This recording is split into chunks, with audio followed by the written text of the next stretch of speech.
ঈদের পর থেকে সারা দেশে ঊর্ধ্বমুখী পেঁয়াজের বাজার। বৃষ্টির কারণে সরবরাহে ঘাটতি হওয়ায় বেড়েছে প্রায় সব শাকসবজির দাম। তবে কমেছে বাড়তি ব্রয়লার ও সোনালী মুরগির দাম। চালের বাজার নিয়ে গুজব থাকলেও 2-1 সপ্তাহের মধ্যেই নতুন চালের সরবরাহ শুরু হলে দাম কমার আশা ব্যবসায়ীদের। বিস্তারিত অরণ্য গফুরের রিপোর্টে।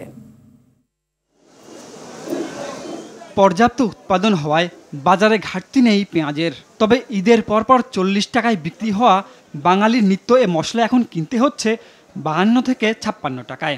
ঈদের আগে যে পেঁয়াজটা ছিল ওটা মুড়িকাটা পেঁয়াজ ছিল, পেঁয়াজটা কাঁচা ছিল, এই জন্য দামটা কমা ছিল। ঈদের পরে থেকে আবার এই সপ্তাহে দেখা গেছে আবার 5-7 টাকা বাড়ছে।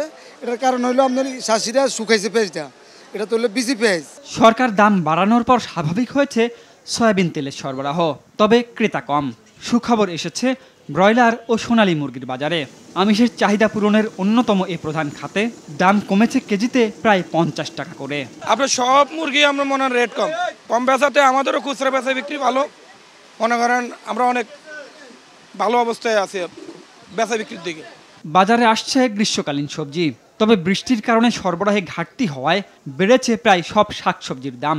আজকে ভেন্ডি আগে হাটে নিয়েছি 50 টাকা কেজি, আজকে 60 টাকা কেজি। আলু 25 টাকা কেজি। আর অন্য দিনকে তুলনায় আজকে দাম একটু বেশি পাইছি। লাউ তো এই যে মহল্লায় পাইতে আছে না, এই যে সেনতে আইছি এখানে কিনতে, এখনো দাম বেশি। 2-1 দিন দামটা একটু কম ছিল। আজকে গত সপ্তাহের তুলনায় আজকে কিছু মালের দাম 10 থেকে 15 টাকা বেশি, আবার কিছু মালের দাম একটু কমছে। বাজার তো সাধারণত উঠতে পড়তে থাকবেই, কিন্তু কোনো সময় কারণ আছে, কোনো সময় কারণ হয়তো নাই, আমরা বুঝি না সেটি আর কি। ঈদের পর থেকে স্থিতিশীল রয়েছে চিকন ও মোটা চালের বাজার। ডিলারশিপ লাইসেন্স নবায়ন করলে চালের বাজারে স্বস্তি ফিরবে বলে মনে করেন ব্যবসায়ীরা। আমরা আশাবাদী, আমাদের দেশে যে বৈশাখ সিজন, এটা কিন্তু সবচেয়ে বড় সিজন। এই সিজন দিয়ে মনে করেন সারা দেশ চলে। হয়তো 8-10 দিন পরেই আমরা মিনিগেট, 28, স্বর্ণা, পাইজাম এগুলো পাবো।